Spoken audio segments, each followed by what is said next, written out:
Narito na ang mga pinakamalalaking balita sa One North Central Luzon ngayong Biyernes. Mga residente at negosyante nagkagulo dahil sa lalaking yan na umakyat sa bubong ng isang tindahan. Nailigtas kaya? Presyo na bangus sa Dagupan City pumalo na sa 250 pesos ang kada kilo. Mas mahal na kaysa sa karne ng manok. Ilang lugar sa Hilagang Luzon nakaranas ng pagbaha at landslide. Bagong LPA nagpapaulan ngayon.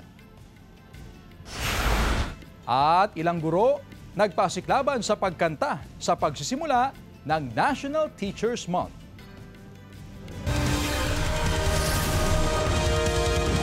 Ito ang GMA Regional TV, One North Central Luzon. Magandang hapon, ako si Chris Zuniga. Presyo ng bangus sa Dagupan City pumalo na sa 250 pesos ang kada kilo. Mas mahal na kaysa sa karne ng manok. Alamin sa report ni CJ Turida. Mula San Jacinto, dumayo si Kuya John G sa Magsaysay Fish Market sa Dagupan City kaninang umaga upang bumili ng bangus. Halos 3 kilo ng bangus ang kanyang binili. Nga po Tomas kaso kailangan din mag-ihaw-ihaw kung minsan. Hindi puro palaging baboy. Pumalo na sa 250 pesos ang presyo ng kada kilo ng bangus. Mahigit 1 buwan na raw na nararanasan ang mataas na presyo ng bangus na nagsimula pa noong huling linggo ng Hulyo matapos ang pananalasa ng sunod-sunod na bagyo. Bago ang paghagupit ng kalamidad noong Hulyo, nasa 180 pesos ang presyo ng kada kilo ng bangus. Kasi kaunti yung bangus. Madalang yung bangus kasi kaya tumaas. Naubos ng bagyo po. Dati raw nasa 10 banyera ng bangus ang inaangkat ni Nanay Belma. Pero ngayon, umaabot na lang sa 5 hanggang 6 ang kanyang naaangkat dahil sa kakulangan ng supply. Hindi pa tiyak kung hanggang kailan ang mataas na presyuhan ng bangus. Kakaunti rin ang supply ng galunggong kaya tumaas ang presyo nito. Mula 200 pesos, sumirit na sa 250 pesos per kilo. Bumaba naman ang presyo ng tilapia mula Pampanga. Ang dating 100 to 120 pesos per kilo na presyo nito, bumagsak na sa 45 hanggang 90 pesos kada kilo. Marami raw ang ani kaya bumaba ang presyo. Bumaba rin ang presyo ng hipon mula Cagayan. Ang 400 pesos per kilo noon, nasa 360 pesos per kilo na ngayon. Marami rin daw ang supply ng tahong, kaya ang dating 70 pesos per kilo noon, 40 pesos per kilo na lang ngayon. Matumal din daw ang bentahan. Kasama si Jing Dakanay, CJ Torida, One North Central Luzon. Beep beep beep sa mga motorista, may posibleng taas presyo na naman sa mga produktong petrolyo sa susunod na linggo. Ayon sa Oil Industry Management Bureau ng Department of Energy, batay sa 4-day trading, humigit kumulang 1 peso and 40 centavos ang dagdag presyo sa kada litro ng diesel. Nasa 1 peso naman ang taas presyo sa kada litro ng gasolina, habang 80 centavos sa kerosene. Ayon sa DOE, isa sa mga nakakaapekto riyan ang ipinatutupad na sanksyon ng Amerika sa Iran at ang patuloy na gulo sa pagitan ng Russia at Ukraine. Biyahe ng ilang motorista apektado dahil sa binahang kalsada. Yan at iba pang balita sa pagtutok ni Glam Caligdan Dizon. Naperwisyo ng masamang panahon ang ilang probinsya sa Northern Luzon. Nagmistulang ilog ang ilang kalsada sa Pasukin, Ilocos Norte dahil sa pagbahang dulot ng pag-ulan. Bumigay at nagkabutas naman ang Sipat Bridge sa Kawayan, Isabela dahil sa ragasan ng tubig. Sa alternatibong ruta muna pinadadaan ang mga motorista. Nasundan naman ang landslide sa magkahiwalay na bahagi ng Pinukpok-Balbalan Road sa Kalinga. May pagguho ng lupa kaninang umaga sa Barangay Junction. Isinara muna ang bahagi ng kalsada sa mga motorista. Nagka-landslide rin sa bahagi ng Cervantes Road sa Mankayan, Benguet. Natanggal na ang mga bumagsak na debris at nadaraanan na ang kalsada. Glam Caligdan Dizon, One North Central Luzon.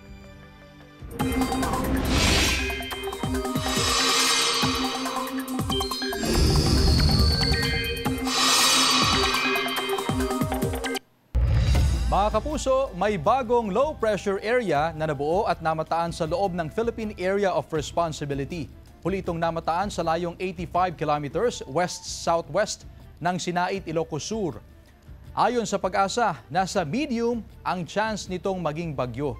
Sakaling nasa loob pa ng PAR at maging bagyo, papangalanan itong Bagyong Lani. Kasabay nito ang patuloy na pag-iral ng habagat.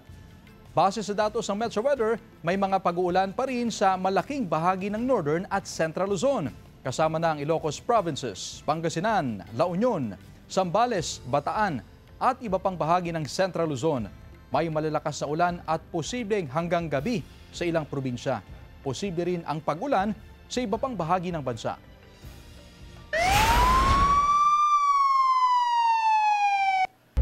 Pamilya ng dalagitang nalunod sa Angalacan River humihingi ng hustisya dahil umano sa foul play sa insidente. Naka-alerto, Sandy Salvacio.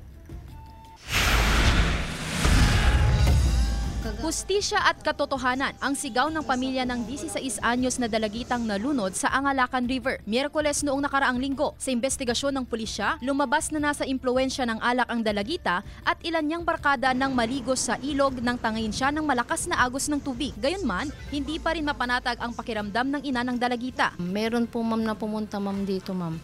Tapos ma'am na umiiyak siya ma'am. Nagpapaano ma'am ng sorry. Sabi ko, bakit ka nagsusorry? Tita, ako po yung nagtulak kay Laika. Mula noon, hindi na raw makatulog si Rochelle at gabi-gabi raw napapanaginipan ang anak. Umiyak pa ma'am siya. Hindi niya daw po ma'am tanggap na namatay po siya. Sinabi po ma'am ng anak ko, tinulak po ma'am siya. Sinadyang pinatay daw po siya ma'am. Sa videong ito na kumakalat sa social media, maririnig ang boses ng isang babae na sinaniban umano ng biktima. Ang babaeng umano'y sinaniban, kaibigan din ng biktima at kasama niya noong mangyari ang insidente. Hindi ako titigil. Hindi ko na napangulti ako. Batid ng mga Aldan Police ang kumakalat na video at nagsasagawa na rin ng assessment patungkol sa mga impormasyong nabanggit at kung sino ang nagpakalat nito. Sa ngayon, wala pa raw lumalapit na witness sa impilan ng mga Aldan Police at wala ring hawak na konkretong ebidensya na magpapatunay sa alegasyong itinulak ang biktima. Nagkaroon po kami ng evaluation din sa mga bata. So far sa ngayon, hindi pa namin sini-extract yung statement sa mga bata. Kasi humingi muna kami ng clearance sa MSWD. Magtatakda raw ang pulisya ng araw upang magharap muli ang pamilya ng biktima at ang pamilya ng 4 niyang kaibigan na kasama niya noong mangyari ang insidente. Kasama si Daryl Peralta, Sandy Salvacio, One North Central Luzon. Naaktuhan ng isang lalaki at isang babae na gumagawa ng kababalaghan sa Children's Park sa loob ng Burnham Park sa Baguio City pasado 6:00 ng gabi noong linggo.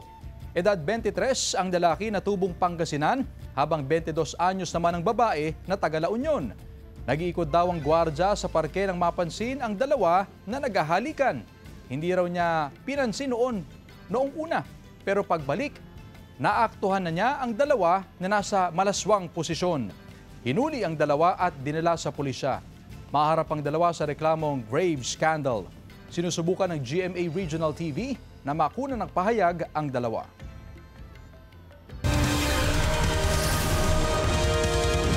Ito ang GMA Regional TV, One North Central Luzon.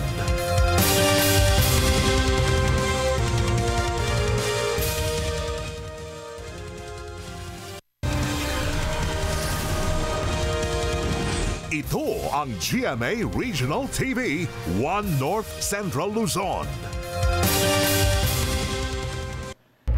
Ilang lugar sa Dagupan City ang nakararanas ng pagbaha dahil sa tuloy-tuloy na pag-ulan. Kaugnay niyan may live report si Sandy Salvacio. Sandy?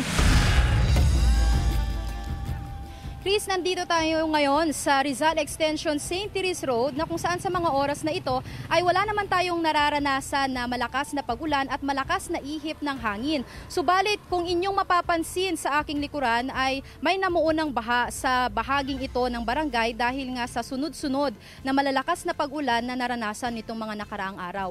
At sa pakikipag-usap naman natin sa ilang mga residente kanina, kanilang nasabi na kaninang umaga raw ay mas mataas pa ang level ng tubig dito sa bahaging ito dahil nasabayan pa ng nararanasan din na high tide.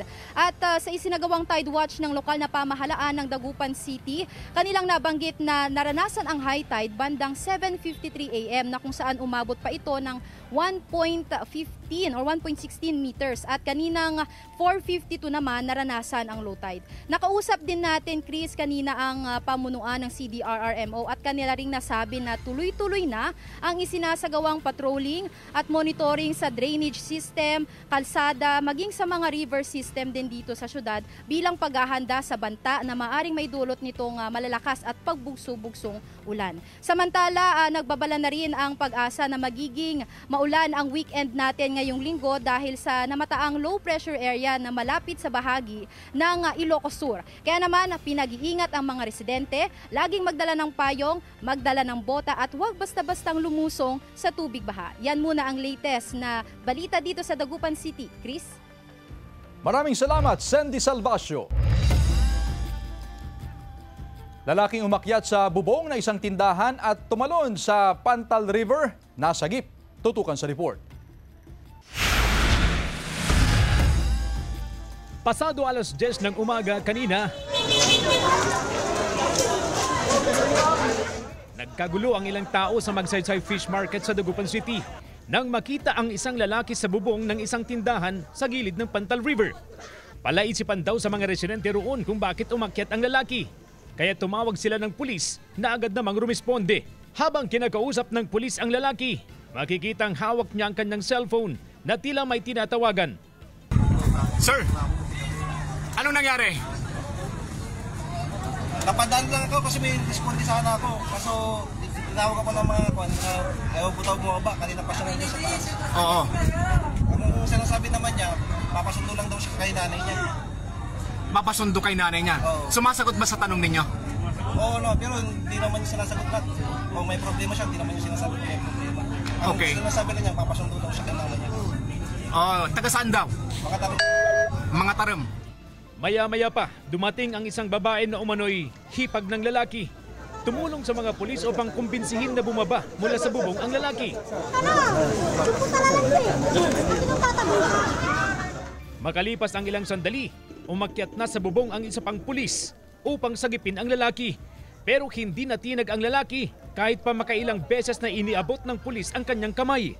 At habang papalapit ang pulis, yumuko ang lalaki at bumubuelong tumalon. Nagpapakiramdaman ang lalaki at ang pulis. Ilang saglit pa, lumapit pa ang lalaki sa gilid ng bubong at tila nagbibilang na lang bago tumalon. Hanggang sa...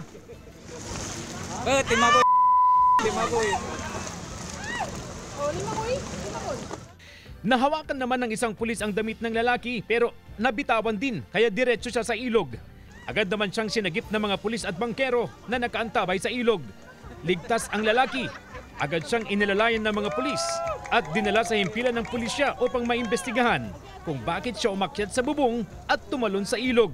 Buti na lang sagip natin sa baba, no? Opo. Nag-prepare talaga tayo ng pulis natin sa baba para just in case na hindi natin makuha sa taas, may sasagip sa baba. Okay. Thank you, sir. Sa ngayon, wala pang karagdagang detalye ang otoridad habang nagpapatuloy ang kanilang investigasyon. Kasama si Jing Dakanay, CJ Torida, One North, Central Luzon.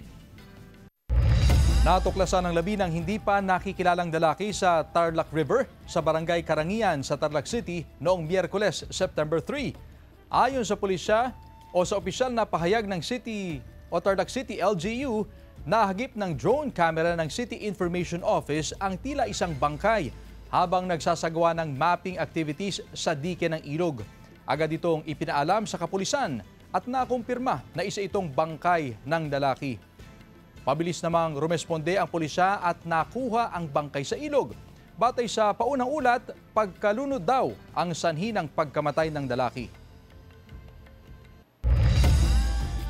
Sa ibang balita, cream puff with a twist, kumikita ang kabuhayan ng isang college instructor sa Mangaldan, Pangasinan. Tunghayan sa report. Nagsimula lang sa isang dosenang homemade cream puff. Pero ngayon, mahigit 1,000 pirasong cream puff ng araw-araw na binibake at ibinibenta ng isang college instructor mula sa Mangaldan, Pangasinan. Ang malinamnam at budget-friendly na cream puff with a twist ay recipe ng 26 anyos na si Ryan Wilver Lalata. Bago siya naging college instructor, ay 5 taon siyang pastry chef sa Dubai. Pag-uwi niya sa Pilipinas, ay inumpisahan niya ang kanyang munting negosyo. Nung pagka-post ko sa stories, may mga nag-inquire. So, yung mga nag-inquire, pinagbigyan ko rin, nagbenta rin ako. So, doon na po siya nagtuloy-tuloy. So, hanggang sa nagkaroon ako ng idea, why not isell ko tong cream puff since hindi siya accessible dito sa Pangasinan.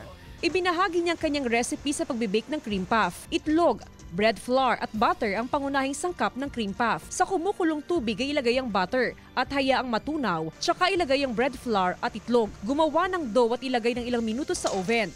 Kapag luto na ang dough, tsaka ito lagyan ng pastry cream filling. Habang sa ibabaw naman ay maglagay ng coating na compound chocolate glaze at ready ng masarap at freshly baked na cream puff. Dessert po kasi siya na parang hindi siya ganun nakakaumay sa sobrang tamis. So, yun yung nagustuhan ng mga target market ko, which is pati sa matatanda, nag-click siya kasi hindi siya sobrang tamis. Masarap po siya. Hindi masyadong matamis? Sakto lang po. Bukod sa cream puff, mabenta rin ang kanyang binibik na chocolate cookies at cinnamon roll. Kasama si Jing Dakanay, Jasmine Gabriel Galban, One North Central Luzon.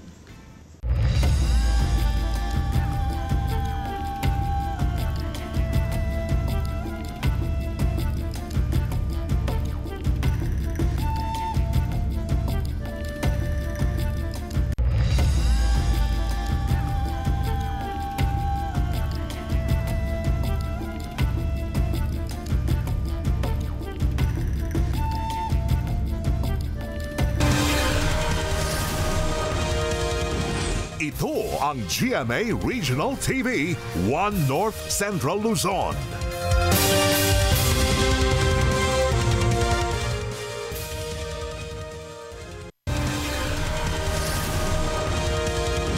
Ito ang GMA Regional TV, One North Central Luzon.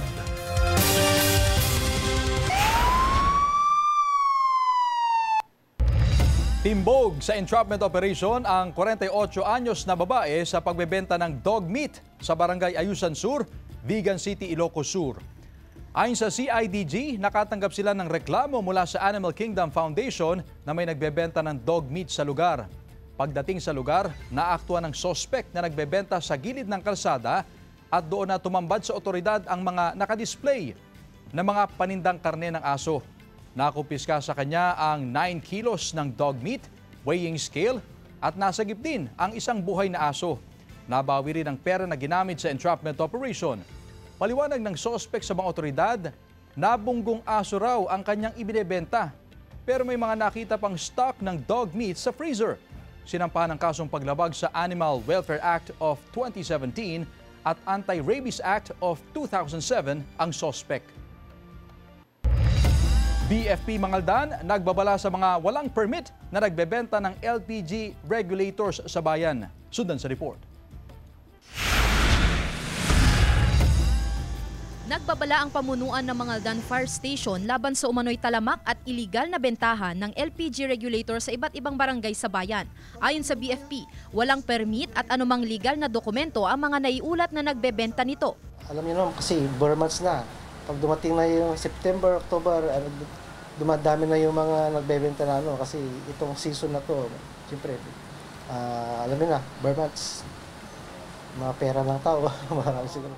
Dagdag ng otoridad, walang anumang produktong ini-endorso ang kanilang tanggapan. Taliwas sa sinasabi umano ng mga nagbebenta na ang kanilang produkto ay inirerekomenda ng BFP. Madalas daw nabibiktima rito ang mga residenteng nasa malalayong lugar at hindi pamilyar sa tamang presyo nito. Dahil dito nagsagawa ng monitoring ang mga kawani ng BFP upang mahuli ang mga taong nasa likod ng pananamantalang ito. Ayon kay Elizabeth, tagaluto sa isang karinderya, mainam na rin daw na maagang naglabas ng abiso ang BFP. Yun po, mahal ang pinta po nila. Kung tatangkalikin po natin yun, hindi po maganda yun kasi wala po silang permit. Yun po para sa akin. Sa impormasyong natanggap ng BFP mula sa Mangaldan LGU, may hawak daw na permit ang ilan sa mga nagbebenta pero inisyu sa ibang lugar. Mayroon silang certificate pero from NCR, National Capital Region. Actually, nakita ko yung nila doon sa BFP Caloocan City. Meron silang permit doon sa Caloocan. Pero dito wala. Inabisuhan ng BFP ang publiko na maging mapanuri at agad i-report sa kanilang himpilan ang sinumang nag-aalok o nagbebenta ng LPG regulator sa mga kabahayan. Kasama si Daryl Peralta, Sandy Salvacio, One North Central Luzon. Isa-isa namang nasagip mula sa butas ng irrigation canal sa barangay Karangian, Tarlac City ang 2 binatilyo na napaulat na nawawala noong September 3. Nawala ang mga bata matapos silang magtangkang tumawid sa irigasyon sa Sitio Pangulo. Nagsagawa ng magdamagang search and rescue operation ng PFP, CDRRMO, PNP at PCG. Katuwang ang mga barangay official sa Karangian at San Vicente. Sa kabila ng malakas na ulan at rumaragas ang tubig, tuloy-tuloy ang operasyon hanggang sa matagpo ang buhay. Ang 2 bata noong Huwebes, September 4, Tubong Sapang Maragul at San Isidro sa Tarlac City ang 2. Agad silang dinala sa Tarlac Provincial Hospital para mabigyan ng paunang lunas. Patuloy ang panawagan ng mga otoridad na mag-ingat sa pagtawid sa mga ilog, sapa at irrigation canals, lalo na ngayong tag-ulan.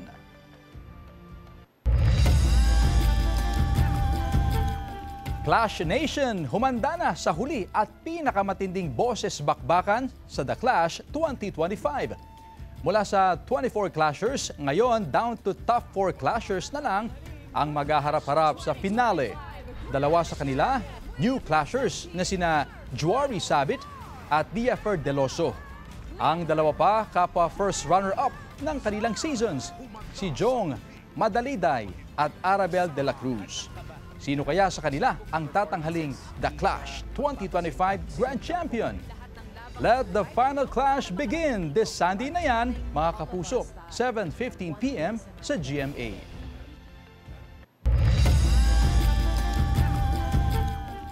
Ilang guro naman sa Dagupan City ang nagpasiklaban sa pagkanta sa pagsisimula ng National Teachers Month ngayong September 5. Tunghayan sa report. May naghahanap ng moment. Pero ang sabi ng isa, ito na raw ang moment. May nag-ala Queen of Alternative Rock Angst, Alanis Morissette.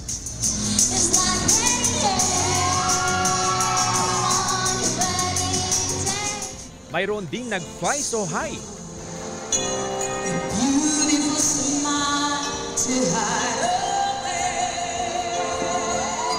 Ang tagisan na ito naggaling sa pagkanta, bahagi ng kick-off activity ng 2025 National Teachers Month Celebration, kung saan nagtipon-tipon ang lahat ng guro sa Dagupan City Schools Division para sa pagdiriwang. May kanya-kanyang taga-suporta ang bawat kalahok. Nahirapan ang mga hurado, pero sa bandang huli, tinanghal na kampiyon si Teacher Mary Jane Soriano ng West Central Elementary School 1.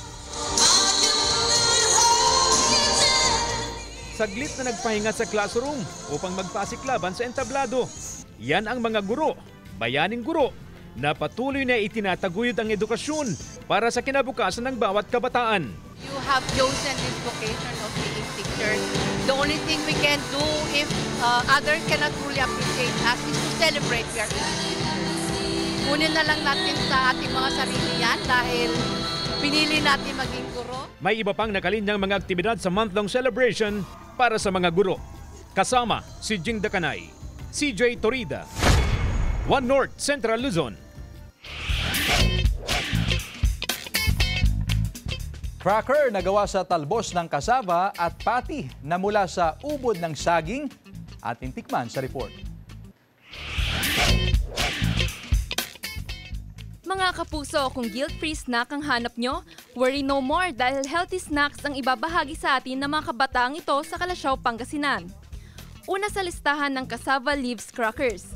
Sa paggawa nito, ihanda ang mga sangkap tulad ng talbos ng cassava, glutinous rice flour, asin, paminta, seasoning at tubig. I-boil muna ang cassava leaves. Pagkatapos ay ilagay ito sa food processor kasama ang 1 cup of flour, 1 cup of water at ang mga pampalasa. I-mix ito hanggang sa maging liquefied ang texture. Lagyan ng konting mantika ang container saka ilagay sa mixture. I-steam lamang ito ng 3 to 5 minutes at pagkatapos ay pwede nang ilagay sa dehydrator. Kung wala namang dehydrator, maaari naman daw ibilad sa araw for 2 days. Pagkatapos ay pwede na itong iprito at enjoy ang cassava leaves crackers. Hindi po masyadong malalasahan yung cassava leaves po. Lasang crackers po, masarap. Yung cassava leaves po kasi mayaman din po siya sa nutrients like proteins, vitamins. Sunod sa listahan ang patty na pina-healthy. Yan ang Veggie Munch patty na gawa sa ubod ng saging. Ihanda ang mga sangkap: bawang, sibuyas, paminta, glutinous rice flour, itlog at syempre ang ubod ng saging. Pagsamasamahin lang sa food processor ang lahat ng sangkap at haluin. Pagkatapos ay pwede na itong iprito. Yung veggie patty po kasi parang naisip ko mas kwento sa mga vegetarian. Mas mura po kasi makikita lang po ito sa paligid. Masarap po. Parang karne na rin. Pamalit po sa ano. Tapos pwede rin po itong pang ulam, pang merienda. Kasama si Ron Taniedo, Joel Fernandez, One North Central Luzon. Samantala, mapapanood niyo po ang episode na ito at iba pang pinakahuling lokal na balita sa official website ng GMA Regional TV, www.gmaregionaltv.com. Pwede rin kayong bumisita sa aming official YouTube channel, GMA Regional TV, at i-click ang subscribe button para sa pinaka-maiinit na balita mula sa mga rehiyon. Nais din naming pasalamatan ang mga kapuso sa Hilaga at Gitnang Luzon, maging ang mga kapuso natin abroad. Dahil sa GMA Regional TV, local news matters. At yan ang mga pinakamalaki at pinakahuling balita sa Hilaga at Gitnang Luzon. Maraming salamat sa pagsama sa amin pati na ang mga kapuso sa ibang bansa na tumutok sa mga balita sa rehiyon. Ako po si Chris Zuniga. Kami ang GMA Regional TV, One North Central Luzon. Buong puwersa para sa mas malaking misyon at mas malawak na paglilingkod sa bayan.